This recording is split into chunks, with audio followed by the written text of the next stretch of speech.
안녕하십니까? 오늘은 요한계시록 14장 마지막 부분을 다루겠습니다. 특별히 충성된 남은 자손에 관한 이야기가 기록되어 있고요. 그 후에 두 종류의 추수에 대해서 기록되어 있습니다.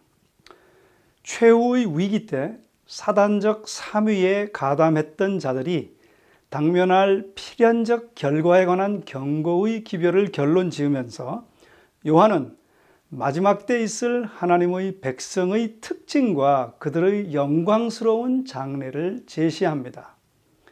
계시록 14장 12절부터 13절은 마치 그 전에 선포된 세 천사가 선포한 기별들의 부록으로 첨부된 요한의 해설처럼 들립니다. 12절부터 보시겠어요? 성도들의 인내가 여기 있나니 그들은 하나님의 계명과 예수에 대한 믿음을 지키는 자니라 라고 기록하고 있습니다. 셋째 천사의 기별이 믿지 않는 자들에게는 하나의 경고인 반면에 성도들에게는 충성되고 확고부동하라고 촉구하는 강력한 자극제인 것입니다.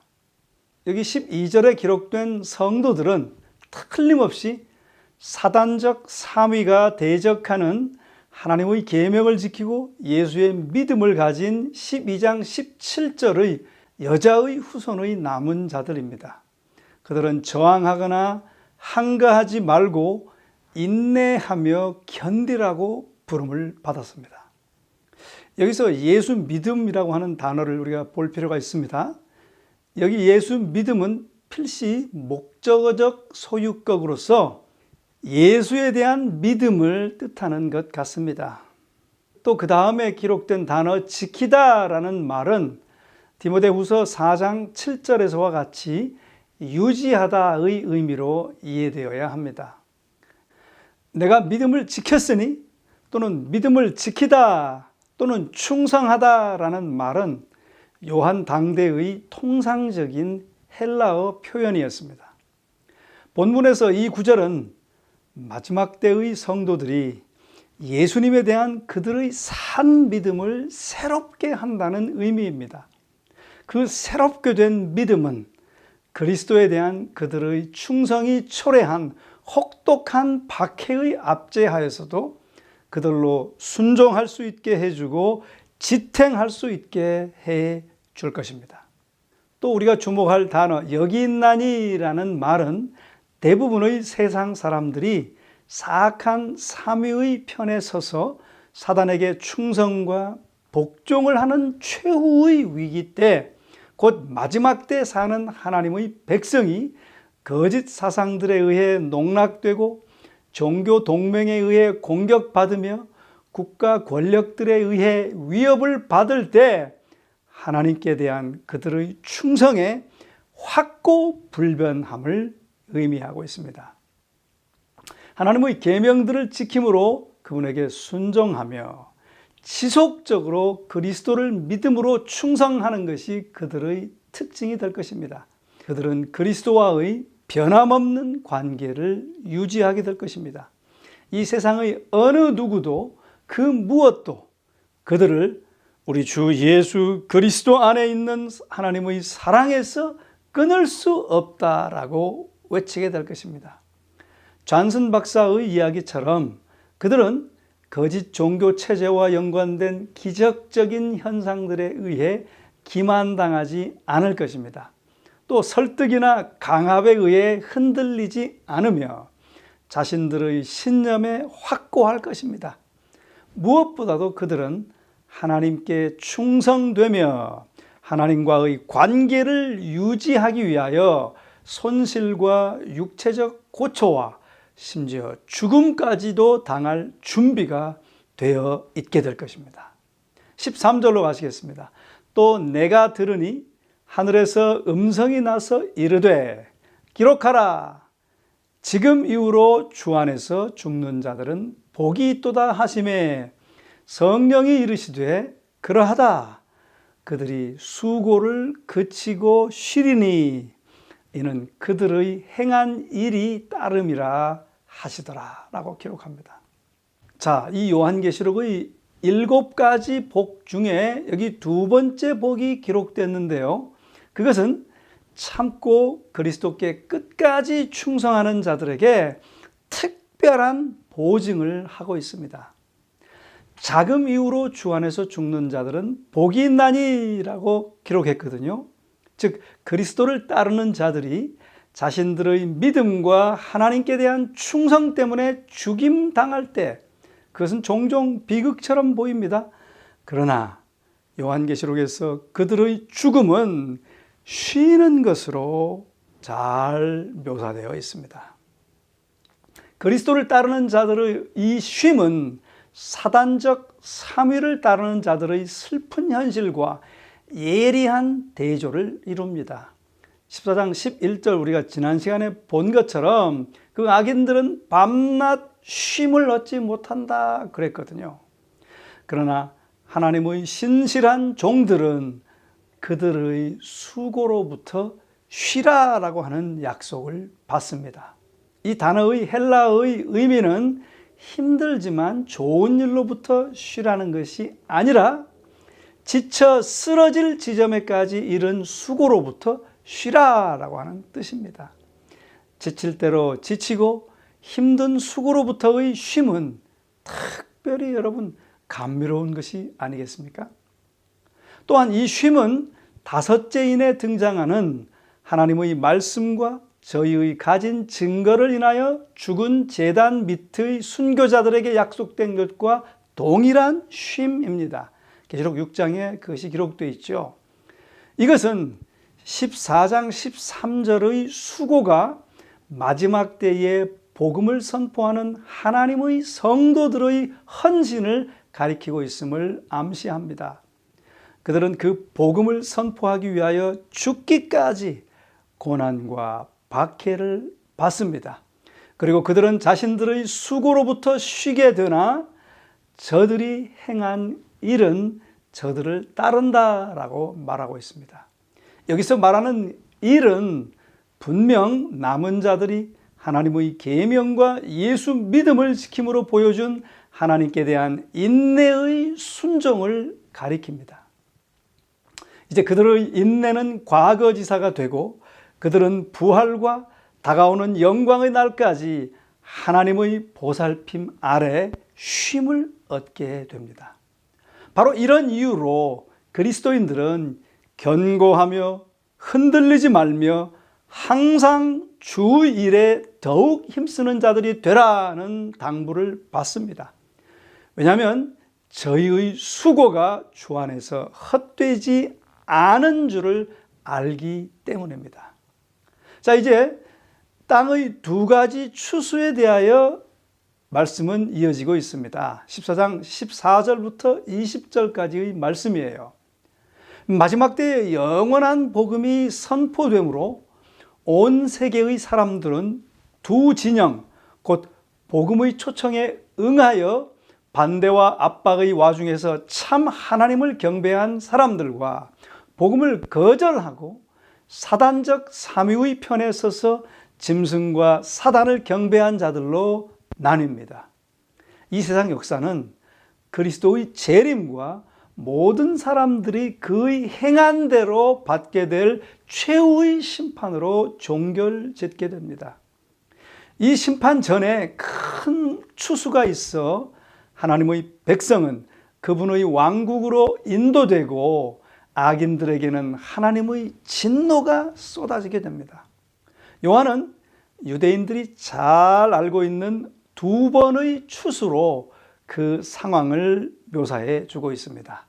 곧 그것은 알곡의 추수 14절부터 16절까지 기록되어 있어요. 그리고 또 다른 추수인데 포도주 틀에서 밟힐 포도의 수확 17절부터 20절까지 묘사하고 있습니다. 이렇게 2가지 추수로 묘사해 주고 있습니다. 자, 14절을 보시겠어요? 또 내가 보니 흰 구름이 있고 구름 위에 인자와 같은 이가 앉으셨는데 그 머리에는 금 면류관이 있고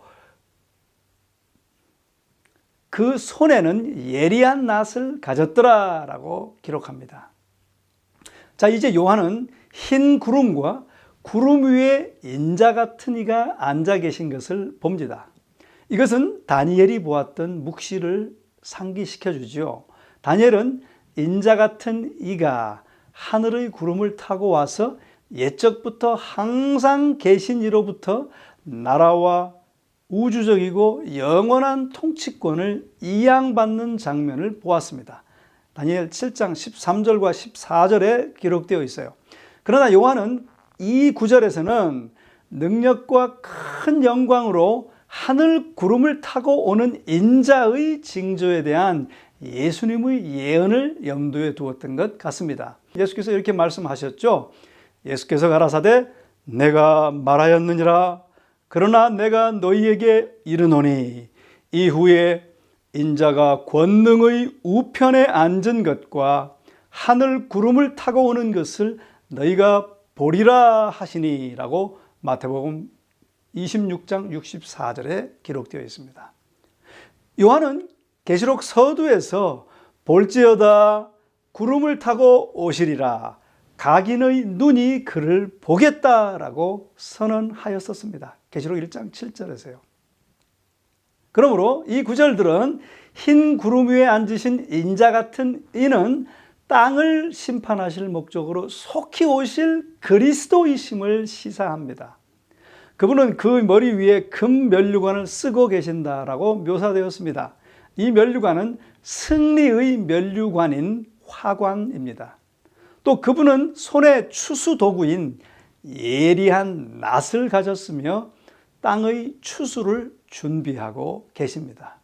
즉 이것은 복음 선포는 끝나고 땅의 곡식을 거둘 때를 상징하고 있습니다. 또 15절부터 보시면 또 다른 천사가 성전으로부터 나와 구름 위에 앉은 이를 향하여 큰 음성으로 외쳐 이르되 당신의 낫을 휘둘러 거두소서 땅의 곡식이 다 익어 거둘 때가 이르렀음이니이다 하니라고 기록하고 있죠. 자, 이제 요한은 성전에서 나오는 천사를 봅니다. 이 성전에 사용된 원어 나오스는 하늘 성전의 지성소를 지칭합니다. 이는 그 천사가 하나님 자신의 기별을 가지고 하나님 바로 면전에서 나오고 있음을 의미하는 것입니다. 천사는 추수 때가 이르렀다라고 선언합니다. 그는 그리스도께 요청해요. 당신의 낫을 휘둘러 거두소서 땅의 곡식이 다 익어 거둘 때가 이르렀음이니이다. 이 비슷한 명령이 열국에 대한 요엘의 심판 예언에서도 발견됩니다. 요엘은 이렇게 기록하고 있어요. 너희는 낫을 쓰라 곡식이 익었도다 와서 밟을지어다 포도주 틀이 가득히 차고 포도주 독이 넘치니 그들의 악이 큼이로라 라고 요엘 3장 13절에는 기록하고 있죠.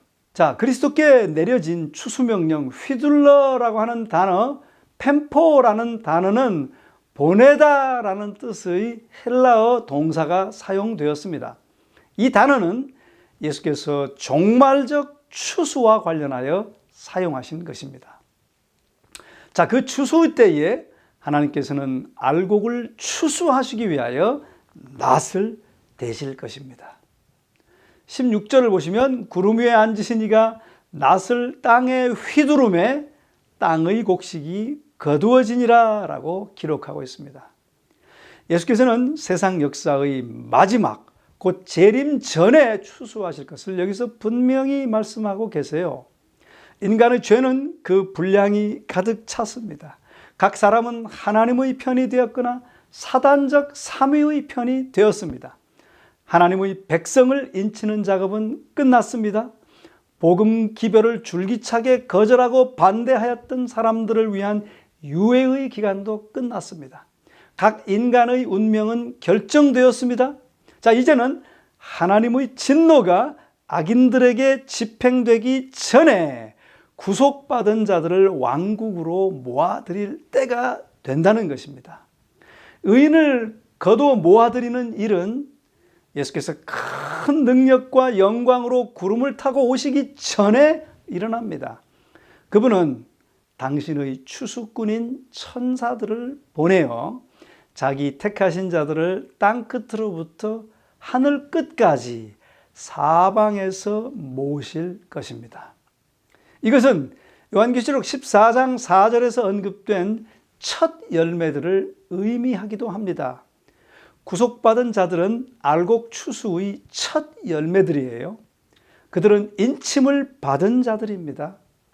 인침을 입은 구속받은 자들은 악인들에게 쏟아질 하나님의 진노로부터 특별한 보호를 받게 됩니다. 이제 그들의 죽을 몸은 변화를 입을 준비가 되어 있습니다. 이어서 그들은 공중으로 끌어올려 영광 중에 오시는 그리스도를 만나게 될 것이다 라고 하는 것입니다. 자, 17절로 가시겠습니다.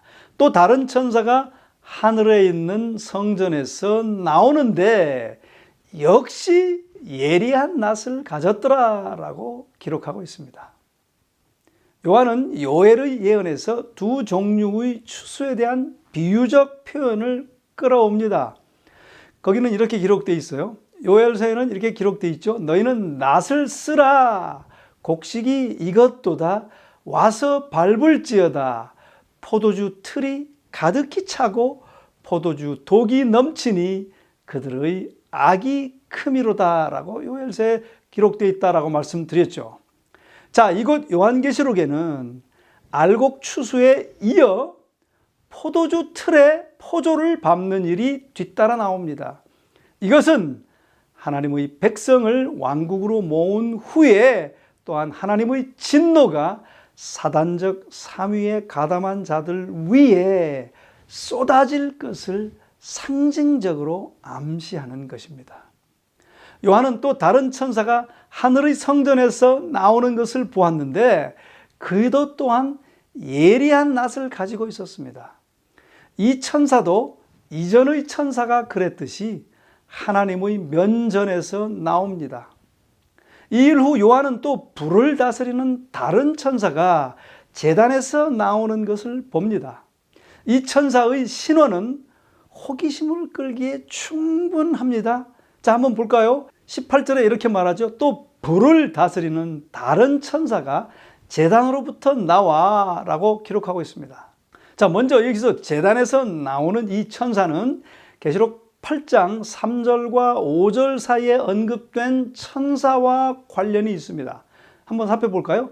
또 다른 천사가 와서 제단 곁에 서서 금향로를 가지고 많은 향을 받았으니 이는 모든 성도의 기도들과 합하여 보좌 앞 금단에 드리고자 함이라. 향연이 성도의 기도와 함께 천사의 손으로부터 하나님 앞으로 올라가는지라. 천사가 향로를 가지고 단 위의 불을 담아다가 땅에 쏟음에 뇌성과 음성과 번개와 지진이 나더라 라고 8장에는 기록되어 있습니다. 이 8장 3절 5절의 천사는 제단에 서서 성도들의 기도를 하나님의 보좌 앞에 바칩니다. 이 기도들은 전 역사에 걸쳐 압박받았던 하나님의 백성의 연중 끊이지 않는 탄원이었습니다. 그들은 저들의 압제자들과 복음의 원수들에게 심판을 내리고 그들을 구원해 달라고 탄원하였습니다. 자, 또 이 계시록 14장 18절의 천사는 불을 다스리는 자로 소개됩니다. 그것은 또 계시록 8장 5절의 장면을 가리키죠. 거기서 그 천사는 제단에서 가져온 불을 향로에 담아 땅에 쏟았고 이어서 천둥과 음성과 번개와 지진이 뒤따랐습니다. 이것은 임박한 하나님의 심판에 대한 선언이었습니다. 자, 그렇다면 계시록 14장 18절에서 천사가 나온 제단은 다섯째 인의 계봉에서 언급된 제단과 동일하다라고 암시합니다. 그 제단 밑에서 심판과 구원을 위한 여러 해 동안 끊이지 않는 성도들의 탄원이 하나님 앞으로 올라가고 있었습니다. 계시록 14장은 복음이 선포되었고 하나님의 최후의 경고 기별이 땅의 거민들에게 바래졌음을 보여주었습니다. 그리고 이제 그런 후에 하나님의 백성을 압제한 자들의 죄는 그 분량이 꽉 차게 됩니다. 하나님의 백성은 인침을 받았고 완전케 되었습니다. 의인들의 추수와 함께 악인들을 위한 유예 기간은 끝이 납니다.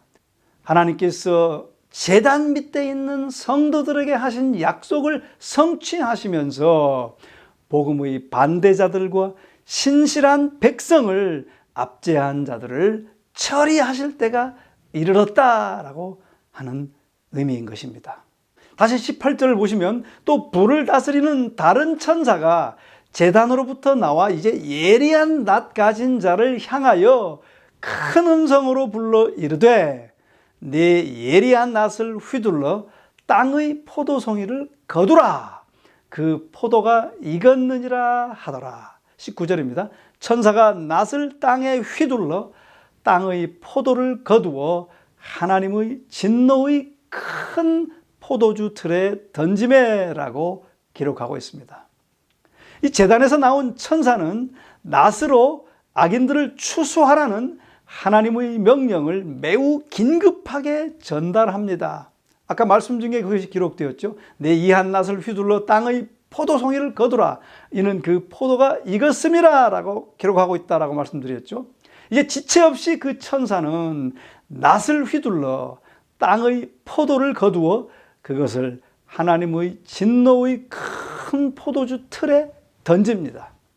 하나님의 진노의 포도주 틀에 포도를 던지는 것과 그 발 아래 밟는 것은 이사야 63장 1절에서 6절의 사이에서 말씀을 끌어온 것입니다.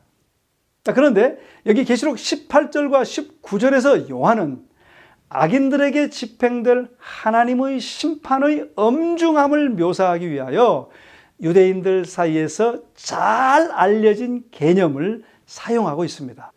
윌리엄 바클리 신학자가 설명하는 대로 이 포도주 틀은 도관으로 연결된 상부 홈통과 하부 홈통으로 구성되어 있습니다. 이 홈통들은 바위를 파내어 만들었거나 벽돌로 만들어졌을 것이에요. 포도는 약간 높은 곳에 있던 상부 홈통에 넣어졌습니다. 발로 밟으면 연결된 도관을 따라 하부 홈통으로 즙이 흘러내렸습니다. 이와 같이 포도를 밟는다는 이 비유적 표현은 유대인들에게는 익숙한 것이었습니다. 구약에서 이 표현은 하나님의 진노가 이스라엘의 원수들에게 내려질 때 사용되었습니다. 또 이사야는 하나님을 자기의 진노를 에돔에 쏟고 돌아오는 용사라고 표현합니다. 예레미야도 유사한 방법으로 유다에 대한 하나님의 심판을 묘사하고 있습니다. 주께서 내 지경한 모든 용사를 없는 것 같이 여기시고 성회를 모아 내 소년들을 부수시며 처녀 유다를 술틀에 밟으셨더라 라고 예레미야 애가 1절 15절에는 기록하고 있습니다. 자, 요한은 이 세상 역사의 끝날에 있을 악인들에 대한 하나님의 심판을 묘사하기 위해서 술틀에서 포도를 밟는 널리 알려진 이 비유를 사용하고 있습니다.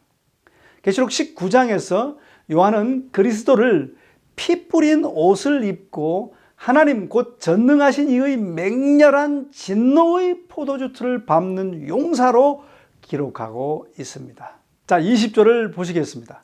성 밖에서 그 틀이 밟히니 틀에서 피가 나서 말 굴레까지 닿았고 1600 스타디온에 퍼졌더라 라고 기록하고 있습니다. 자, 포도주 틀의 가득 찬 포도들은 이제 성 밖에서 밟힙니다. 이 성은 예루살렘 곧 거룩한 성을 지칭합니다. 깨끗지 못한 자는 누구도 이 성에 들어갈 수가 없죠. 자, 여기서 우리는 이스라엘의 원수의 나라들이 여호사밧 골짜기로 모일 것이라는 요엘의 예언이 성취되는 것을 봅니다. 이렇게 기록되어 있어요. 내가 만국을 모아 데리고 여호사밧 골짜기에 내려가서 내 백성 곧 내 기업된 이스라엘을 위하여 거기서 그들을 국문하리니 이는 그들이 이스라엘을 열국 중에 흩고 너희는 낫을 쓰라 곡식이 익었도다 와서 밟을지어다 포도주 틀이 가득히 차고 포도주 독이 넘치니 그들의 악이 크미로라 라고 기록하고 있습니다. 자, 이스라엘의 원수들이 예루살렘 성 밖 여호사밧 골짜기에서 심판을 받아야 했던 이 말씀처럼 마지막 때에 사는 하나님의 백성의 원수들은 거룩한 성 밖에서 하나님의 쏟아지는 진노를 경험하게 될 거라는 것입니다. 자, 또 보겠습니다. 포도를 밟은 결과 포도주 틀에서 피가 나오고 있습니다. 피가 말 굴레까지 차서 1600 스타디온까지 이른다라고 기록합니다. 자, 이 거리는 하나님의 진노가 엄중하게 집행되는 것을 강조하기 위하여 과장되게 표현되었습니다. 유대인의 위경인 에녹 1서에 나오는 한 흥미로운 진술은 이 과장법적 표현이 1세기의 유대인들 사이에서 최후의 심판을 기술하기 위하여 널리 사용되었던 것임을 확증합니다. 거기는 이렇게 기록되어 있어요. 말이 죄인들의 피를 통과하여 지날 것이며 그 피가 가슴까지 찰 것이다. 병거가 그 꼭대기까지 빠질 것이다. 그때의 천사들은 은밀한 장소로 내려올 것이다.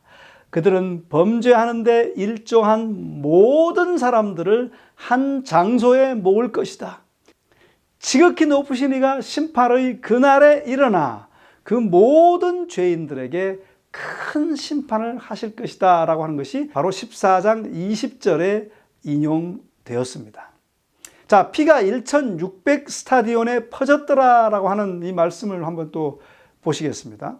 한 스타디온은 약 600피트의 거리였습니다. 이 숫자의 상징적 의미에 대해 만족할 만한 해석은 아직은 없습니다. 그런데 여러 가지 해석이 있는데요. 첫 번째, 학자들의 가장 보편적인 견해에 의하면 1600 스타디온은 약 300km인데요. 대충 팔레스타인의 남쪽에서 북쪽까지의 길이에 해당된다 그래요. 그러므로 피로 완전히 뒤덮인 전쟁터가 된 팔레스타인 땅 전체를 상징할 것이다 라고 해석하는 방법이 있고요. 두 번째 방법은 4라는 숫자의 상징적 의미에 기초하고 있습니다. 성경에서 4는 땅의 숫자입니다. 예를 들면 계시록 7장 1절에 땅의 네 모퉁이, 또 마태복음 24장에 보면 땅의 네 바람, 또 이사야 11장에 보면 땅의 네 부분이라고 기록되어 있거든요. 그러므로 1600의 상징적 의미는 4 곱하기 400이잖아요. 4는 땅에 관한 것이라고 말했고 400은 땅의 100제곱이잖아요. 그러므로 1600 스타디온이 상징하는 바는 하나님의 진노의 집행이 온 땅, 즉 세계적 규모와 중요성을 갖는다라고 하는 그런 해석인 것입니다. 자, 세 번째는 아마도 가장 최선의 해석인 것 같은데요. 그 주석은 이렇게 말합니다. 이 말의 중심 사상은 하나님 교회의 원수들은 완전히 그리고 최종적으로 무너지리라는 것이다.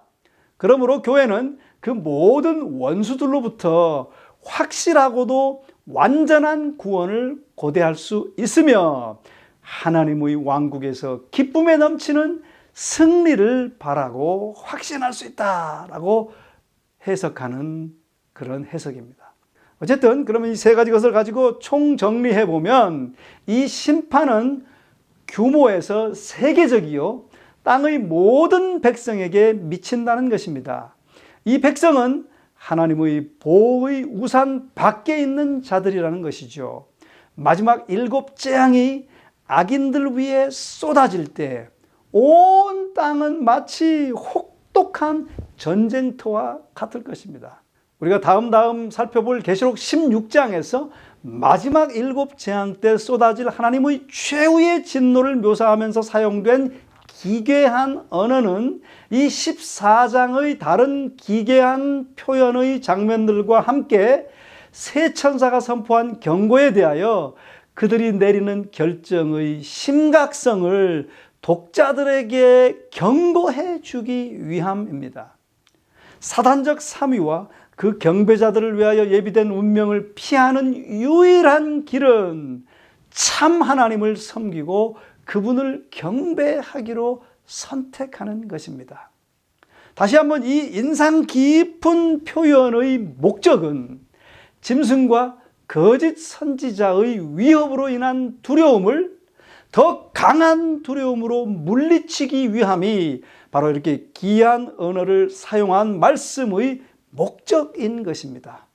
사랑하는 우리 성도님들이시여, 더 이상 자비를 구할 수 없는 날이 빠르게 다가오고 있습니다.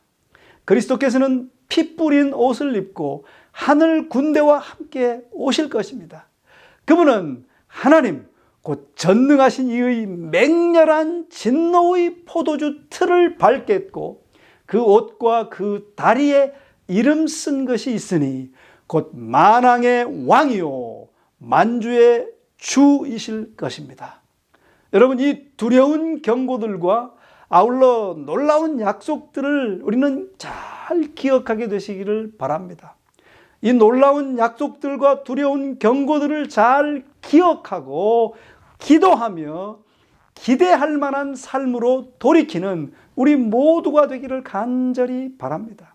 성경은 이렇게 명확하게 표현되어 있고 묘사되어 있는데 이 말씀을 듣고 경청하여 주께로 돌이키는 것은 우리를 향한 죄인을 구원하시기 위한 하나님의 놀라운 은혜인 것입니다. 기도하시겠습니다. 사랑의 아버지 하나님, 오늘 우리에게 분명한 말씀들을 통하여 마지막 때에 알곡 추수와 포도송이 추수가 있음을 깨닫게 하시니 감사합니다. 아버지, 우리를 일깨워 주시고 우리 주님을 바라보게 하시며 짐승을 경배하지 않고 하나님을 경배하는 자들이 되어서 알곡 추수에 참여하는 우리 모두가 되도록 축복하여 주시옵소서. 그리고 아직도 이 기별을 모르는 자들에게 전파할 수 있게 하시고 확산할 수 있도록 도와주시옵소서. 그래서 아직 준비되고 있는 많은 하나님의 백성들을 알곡으로 수확하는 이 위대한 사역에 우리 모두가 기쁨으로 동참하게 하여 주시옵소서. 예수님의 거룩하신 이름으로 간절히 기도하옵나이다. 아멘.